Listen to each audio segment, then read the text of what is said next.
Olá pessoal, sejam todos bem-vindos à nossa aula de História do 8º ano. Eu sou Cíntia Carvalho, professora de História, então vamos lá, o que a gente vai aprender hoje na nossa aula de História? Então, hoje a gente vai compreender os motivos e o desfecho da Revolução de Vila Rica ou Revolta de Filipe dos Santos, tá? Porque essa revolta, ela é uma revolta nativista que vai ocorrer aqui no Brasil colonial e que ela recebe esses dois nomes. É conhecida, né? Ou como Revolta de Filipe dos Santos ou Revolta de Vila Rica. Vila Rica, gente, é justamente onde é a cidade hoje de Ouro Preto, em Minas Gerais, tá? Vai ocorrer lá em Minas Gerais. E aí, quando a gente fala do Brasil colonial, né, durante o século XVIII, ocorreu no Brasil o ciclo do ouro, né, a descoberta do ouro lá em Minas Gerais. Com esse elemento na economia, ocorreram um surgimento de crescimento de cidades nas regiões mineradoras.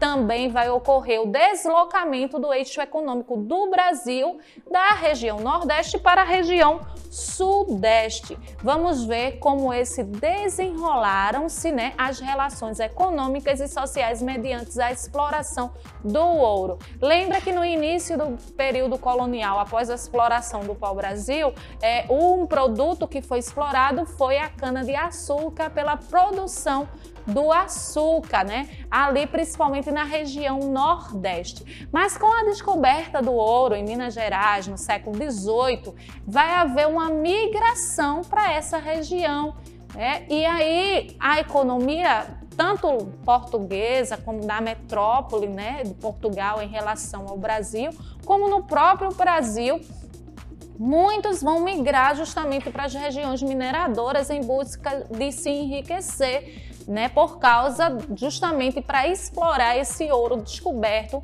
em várias cidades ali em Minas Gerais. Mas esse conflito nativista que a gente vai ver hoje, né, que é a revolta de Filipe dos Santos ou Vila Rica, é justamente em Ouro Preto, tá? Nessa cidade que hoje é Ouro Preto. Então, o Brasil do século XVIII, houve uma corrida por ouro em nosso país, com muita gente vindo de Portugal e de diversas regiões do Brasil na direção da região aurífera, que era a região das cidades ali mineiras.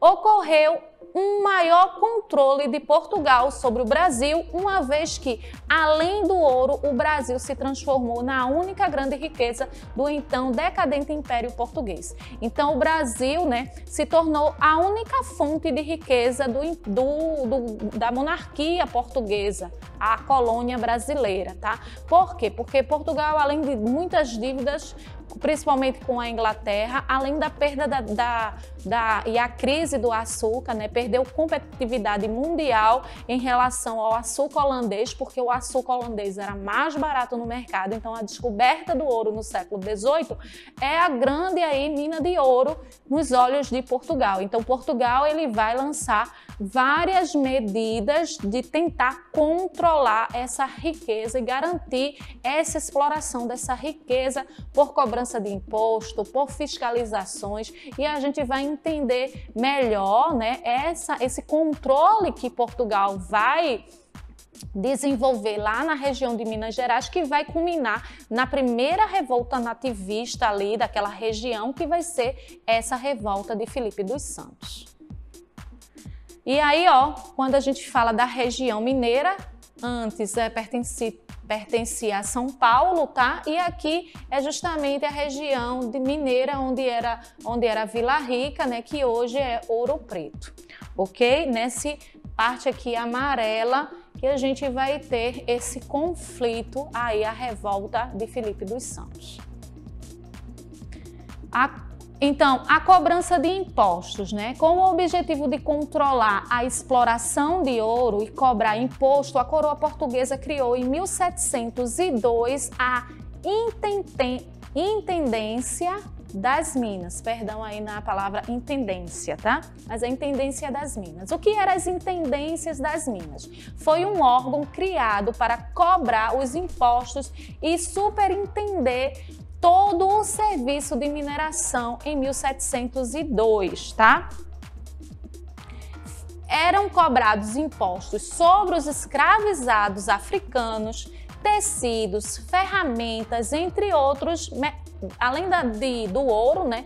Ainda assim também as mercadorias.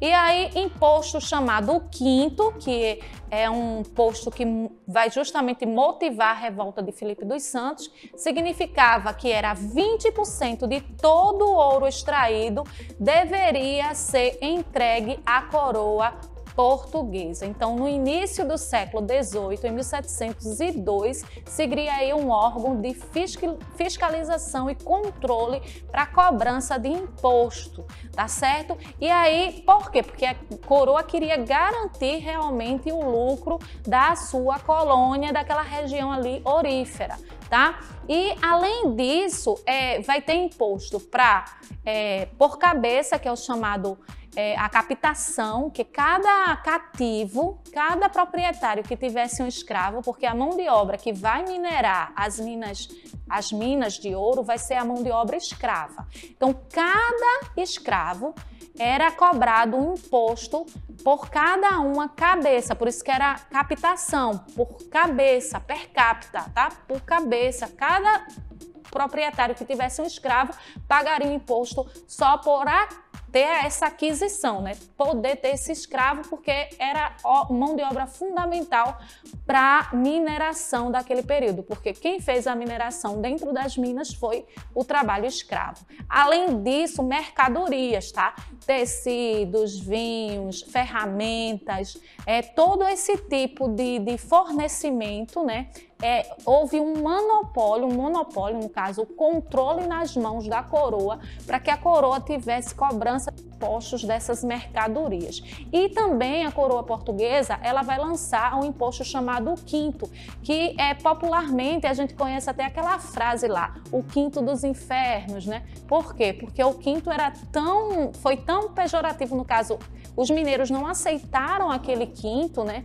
E os mineradores da época, que chamavam ele de quinto dos infernos, porque tinham que pagar 20% de todo o ouro minerado, tinha que pagar 20% à coroa portuguesa.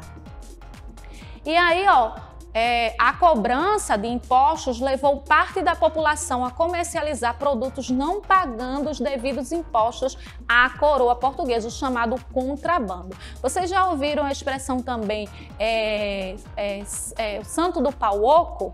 Tá? O santo do pau oco, aí você vê na imagem, a abertura aqui atrás do santo, era onde alguns mineradores escondiam o ouro para poder transitar com aquele ouro e não pagar impostos aos portugueses da época, aos locais de fiscalização e controle da cobrança do imposto. E aí, por isso que esse termo aí, santo do pau oco, porque realmente existiam os santos do pau oco, que era uma forma de contrabandear o ouro mineiro. Surgiram os santinhos do pau oco, né? Como eu já falei aqui, e aí também houve, né?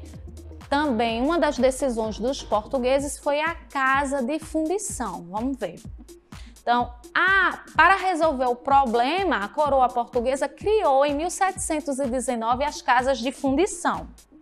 Então, nessas casas de fundição eram feitas barras de ouro devidamente seladas com um símbolo real português. A gente vê aqui na imagem, em cima uma casa de fundição, embaixo uma moeda, uma barra, né, de ouro devidamente selada com o selo de Portugal. E aí, para regularizar a situação dos impostos, já estariam embutidos na fundição do ouro a cobrança do quinto, né, dos 20%. Então, voltando aqui, né, para resolver o problema do contrabando, o que é que a coroa portuguesa tem, né?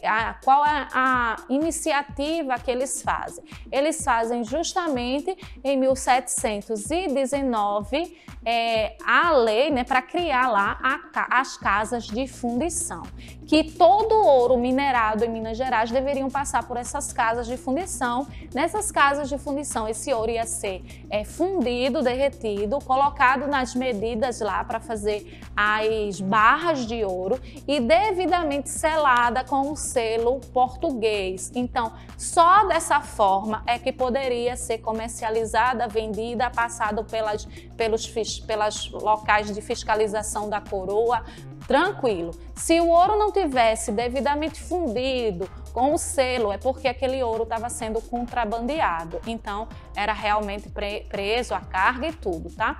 E aí, dentro das casas de fundição, era impossível não pagar o quinto, porque as casas de fundição já retia lá o dinheiro, os 20% para a coroa portuguesa.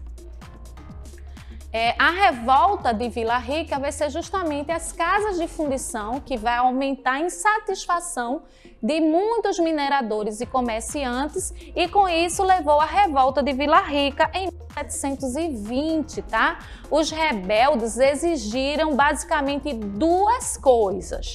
A primeira, a diminuição dos preços dos alimentos e a segunda, a extinção da criação, né, das casas de fundição. Então, os rebeldes não queriam que se tivessem aí o preço dos alimentos, esse controle do preço dos alimentos, a captação, eles protestavam essa coleta desses impostos. Além disso, a construção dessas casas de fundição, porque lá em 1719, né, diz que ia ter as casas de fundição para ter esse controle do quinto. Então, a revolta acontece em 1720 justamente para proibir a construção dessas casas, para não existir, tá?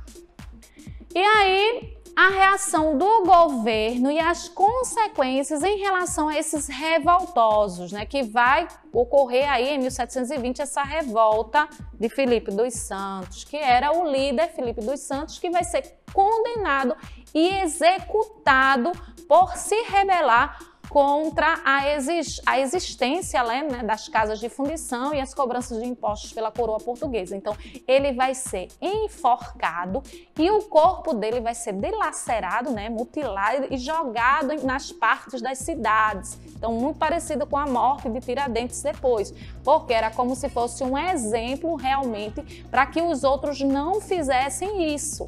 Então, ele foi enforcado, depois o corpo mutilado e várias partes do corpo dele espalhados por dentro da cidade de Vila Rica, que hoje é Ouro Preto. As casas de muitos revoltosos também vão ser queimadas pelas tropas do governo e o governo português continuou com as casas de fundição e até aumentou a fiscalização da colônia. E aí a gente vê aí o julgamento de Filipe dos Santos. Ok, pessoal? Então, nossa aula de história fica por aí. Espero que vocês tenham gostado da revolta de Vila Rica, a revolta de Filipe dos Santos. Tchau, pessoal. Até a próxima aula.